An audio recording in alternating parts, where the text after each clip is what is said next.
जय जिनेंद्र। काल चक्र यानी टाइम साइकिल। जैन सिद्धांत के अनुसार हम लोक के मध्य भाग में स्थित ढाई द्वीप में रहते हैं।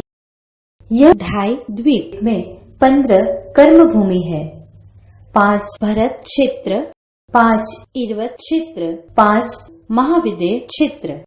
हम भरत क्षेत्र में रहते हैं। भरत और इर्वत क्षेत्र में समय का चक्र चलता है, जिसे काल चक्र कहते हैं। महाविदेह क्षेत्र में सदैव काल चक्र के अवसर्पिणी काल के चौथे आरे जैसा समय रहता है। अभी हम कौन से समय में जी रहे हैं, यह जानने के लिए देखते हैं टाइम साइकिल यानी काल चक्र। काल चक्र 2 भागों में विभाजित है, उत्सर्पिणी काल एवं अवसर्पिणी काल।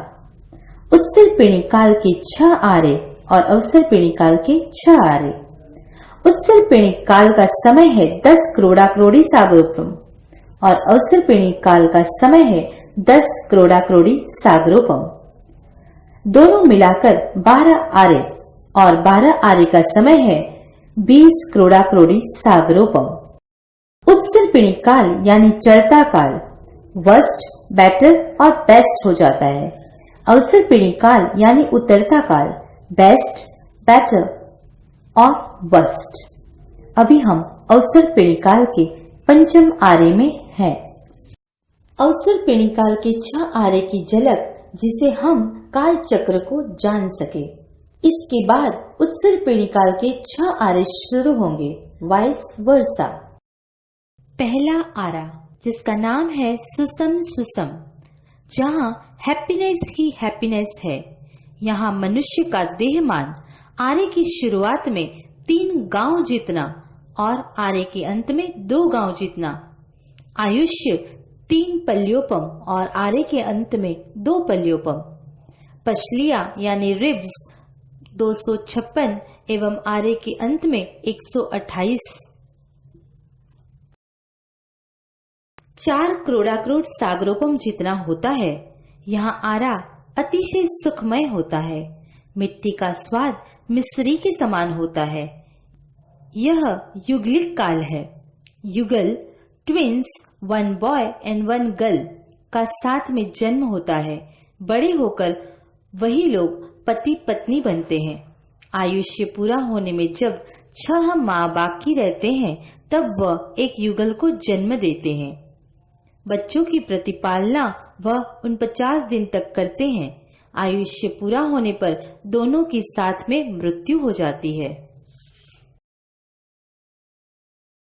यहाँ कोई रिलेशन नहीं, यानी नो रिलेशन नो रिएक्शन। इस आरे में काम नहीं करना पड़ता। 10 प्रकार के कल्पवृक्ष सारी इच्छा पूरी करते हैं, जैसे फल, स्वर्ण रत्न जड़ित बर्तन, संगीत, दीपक समान प्रकाश, सूर्य समान प्रकाश, पुष्प, भोजन, रत्न जड़ित स्वर्ग के आभूषण, भवन एवं वस्त्र। 3 दिन के बाद एक बार ही आहार की इच्छा होती है। रोग नहीं, बुढ़ापा नहीं, कुरूपता नहीं, धर्म नहीं, भगवान नहीं, क्रोध नहीं, ईर्ष्या नहीं, लोभ नहीं, यानी अशुभ कर्म नहीं। इसलिए आयुष्य पूर्ण होने पर निश्चित ही वह देवगति में जाते हैं।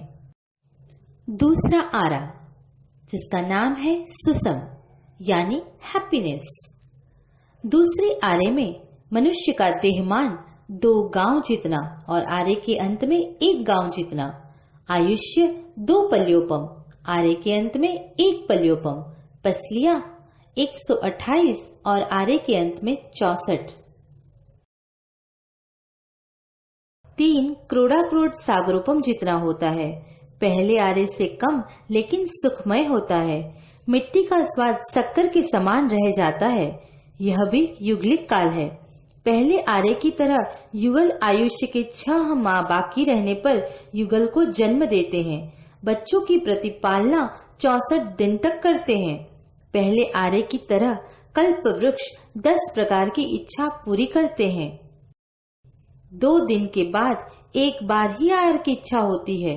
धर्म नहीं, भगवान नहीं, क्रोध नहीं, ईर्ष्या नहीं, लोभ नहीं यानी अशुभ कर्म नहीं। आयुष्य पूर्ण होने पर निश्चित ही देव गति में जाते हैं। तीसरा आरा सुसम दुसम, हैप्पीनेस भी है और सैडनेस भी है।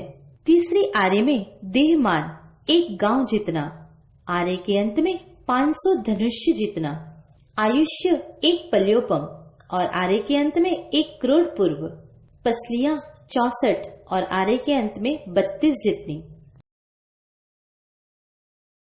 2 करोड़ सागरोपम जितना होता है। सुख ज्यादा दुख थोड़ा होता है, मिट्टी का स्वाद गुण जैसा रह जाता है। युगलिक काल है, पहले और दूसरे आरे की तरह ही युगल का जन्म और मरण होता है। बच्चों की प्रतिपालना 79 दिन तक करते हैं। 1 दिन के बाद एक बार ही आहार की इच्छा। तीसरा आरा पूर्ण होने में थोड़ा समय बाकी था। उस समय कल्प वृक्ष की क्षमता कम होने लगी। द्वेष और कसाय बढ़ने से कुलकर यानी न्यायाधीश की व्यवस्था की गई। इस अवसरपीणी काल में 15 कुलकर हुए, 14वें नाभि राजा और 15वें तीर्थंकर यानी हमारे प्रथम तीर्थंकर ऋषभ देव हुए। ऋषभ देव ने असी, मसी और कृषि की विद्या सिखाई। अशी यानी शस्त्र विद्या, मसी यानी व्यापार, कृषि यानी खेती। युगलिक काल समाप्त हुआ। आयुष्य पूर्ण होने पर 5 गति में जाने वाले जीव होते हैं।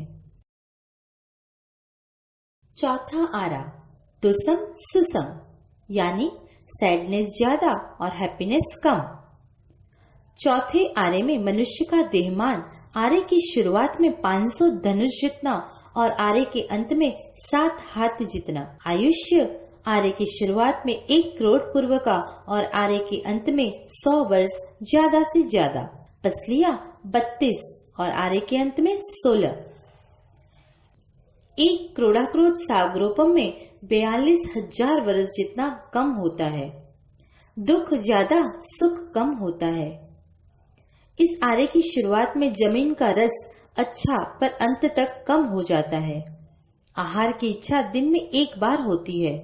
इस आरे में बाकी के 23 तीर्थंकर, 11 चक्रवर्ती, 9 बलदेव, 9 वासुदेव और 9 प्रतिवासुदेव हुए। आयुष्य पूर्ण होने पर 5 गति में जाने वाले जीव होते हैं।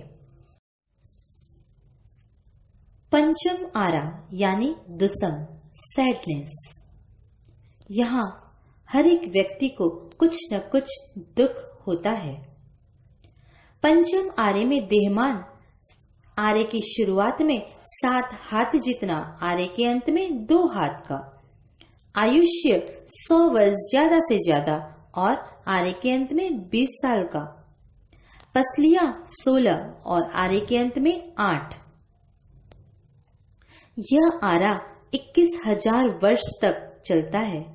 इस आरे की शुरुआत में जमीन का रस थोड़ा ठीक पर अंत तक कुंभार के निम्भाड़े की राख के समान हो जाता है। यहाँ मात्र दुख, आहार की इच्छा हमेशा ही रहती है। यहाँ भगवान नहीं है पर धर्म है। 4 गति में जाने वाले जीव होते हैं।